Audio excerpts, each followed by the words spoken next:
Shalom kekasih Tuhan, kita bertemu lagi di dalam renungan roti hidup. Hari ini kita mau bercakap tentang perumpamaan biji sesawi dan ragi yang terdapat di dalam Injil Matius pasal 13 ayat 31 hingga ayat yang ke-33. Kita juga boleh menemukan kisah perumpamaan yang sama ini di dalam kitab Injil Markus pasal yang keempat ayat 30 hingga ayat yang ke-32. Mari kita lihat firman Tuhan ini bersama-sama.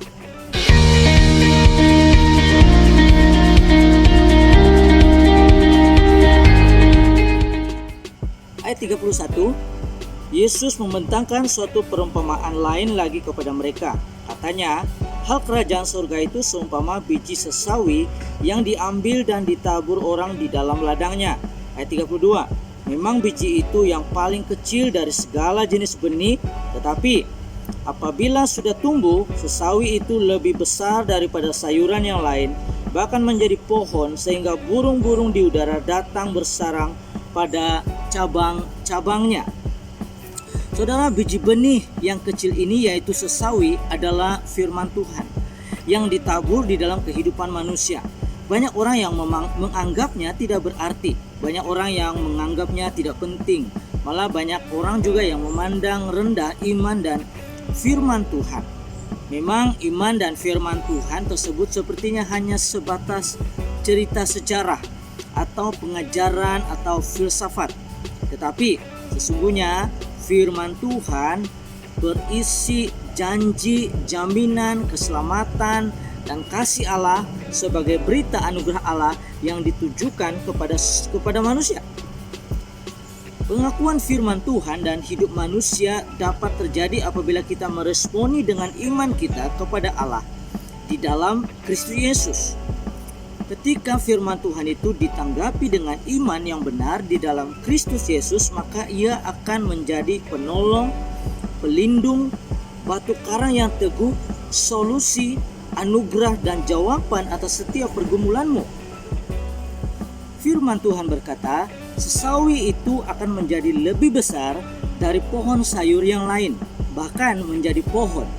Berarti dampak dan pengaruh firman Tuhan itu luar biasa dalam kehidupan kita, dan seterusnya kepada orang sekitar kita, keluarga besarmu, jiranmu, kawan sekerjamu, teman-teman sepelayananmu, dan seterusnya. Ia bahkan menjadi tempat burung-burung di udara datang bersarang pada cabang-cabangnya. Banyak negara-negara di dunia yang memakai lambang burung. Sebagai contoh, helang. Helang adalah lambang negara Amerika Serikat. Helang emas contohnya dipakai oleh negara Meksiko. Helang hitam dengan paruh yang berwarna merah dan kakinya juga berwarna merah itu adalah lambang yang dipakai oleh negara Jerman. Garuda adalah lambang negara Indonesia. Rusia, Austria, Poland juga menggunakan burung helang sebagai lambang negara mereka. Di dalam perumpamaan ini, burung-burung dikatakan coba untuk berlindung di bawah naungannya dan berusaha untuk mendapat beberapa keuntungan daripadanya. Burung-burung melambangkan bangsa di dunia, sementara biji sesawi melambangkan firman Allah.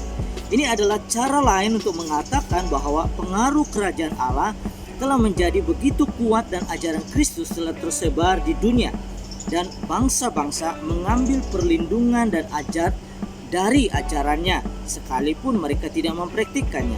Mari kita lihat ayat yang seterusnya, ayat yang ke-33. Dan ia juga menceritakan perumpamaan ini juga kepada mereka.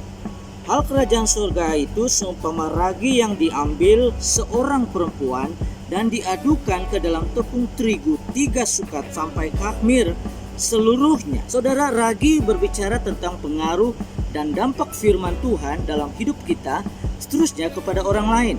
Sedikit bagaimanapun jumlah firman Tuhan yang Anda ambil, lalu adukan, hidupi itu menjadi budaya kehidupanmu, firman Tuhan itu pasti akan mengembangkan kehidupan barumu di dalam Kristus. Apalagi jika Anda ambil sedikit firman Tuhan itu, lalu adukan dalam kehidupan keluargamu atau keluarga besarmu, yang baik yang ada di Sabah, di Sarawak, dan di keluarga besarmu dimanapun mereka berada. Khususnya bagi mereka yang belum bertobat, pasti akan terjadi pertobatan. Atau Di dalam komunitasmu pasti akan terjadi dampak bertobatan dan pemulihan di situ. Anak-anak kita juga tidak terlalu kecil buat firman Tuhan untuk berdampak dalam hidup mereka. Perumpamaan tentang biji sesawi dan ragi dijelaskan tepat sesudah perumpamaan tentang lalang antara gandum diceritakan Yesus. Dengan demikian kita dapat dikuatkan karena setelah membaca perumpamaan tentang lalang di antara gandum, mungkin kita menjadi lemah dan bertanya-tanya, bagaimana masa depan gereja jika anggota-anggotanya terisi dengan lalang di antara gandum? Inilah jawaban Tuhan Yesus yang dijelaskan melalui perumpamaan biji sesawi dan ragi. Walaupun lalang hadir memberi ancaman dan menghimpit gereja atau anak-anak Tuhan di dunia ini, tetapi biji sesawi dan ragi yang menggambarkan firman Tuhan, kerajaan Allah yang dinyatakan melalui kehadiran dan pelayanan Yesus Sang Firman dalam hidup kita, Sang Gandum, kita akan mengalami kuasa, mujizat, dan seterusnya dampak kepada sekitarnya. Saudara, di tangan Tuhan, sesuatu yang biasa dapat menghasilkan sesuatu yang luar biasa. Anda belajar sesuatu daripada firman Tuhan pada hari ini?